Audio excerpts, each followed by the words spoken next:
So the Texas Republicans have passed their new map, silencing voices of color in 5 districts and putting 5 Democratic seats, including Jasmine Crockett's, in danger of being flipped in 2026. California, led by Gavin Newsom, is responding in kind. But while Texas redistricts their maps against the will of the people, California is going to district their maps with the approval of the citizens.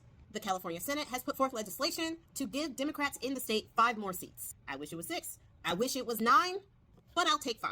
Now, according to Reuters reporting, a panel of 3 federal judges in Texas are supposed to be holding a hearing in September to see if the maps in Texas are illegal. Voting rights activists in El Paso are also filing suit. They are filing to have the U.S. District Court block the maps in El Paso on the grounds of racial discrimination. However, they are also trying to get that case moved to a 3-judge panel federal court so that they can appeal it all the way up to the Supreme Court if necessary.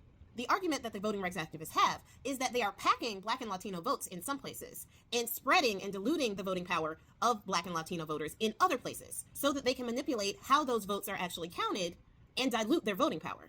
This goes against Section 2 of the Voting Rights Act, which is actually being considered in the Supreme Court right now with their Louisiana case and their district maps. Now in California, they are moving forward despite legal challenges from the Republicans. Now, California's constitution enforces the use of a citizen redistricting commission before they can change any maps. But they can bypass the commission if they have the approval of the people, which is why the Gavin Newsom campaign is so important. On November 4th, the people will be able to decide whether or not they want to fight fire with fire. Now, the Republicans in California, like I said, are actually fighting back, and they are filing suit in court, complaining of none other than the Democrats moving too quickly.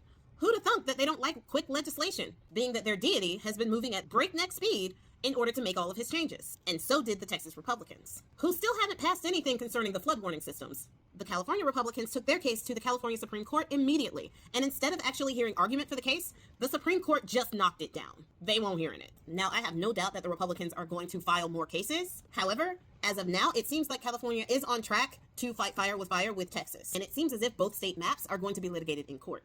So we'll have to watch this space to see what happens with that. But I'm happy that Gavin Newsom is willing to retaliate and fight fire with fire and do a little toe for toe and eye for eye on this. We need a lot more of it.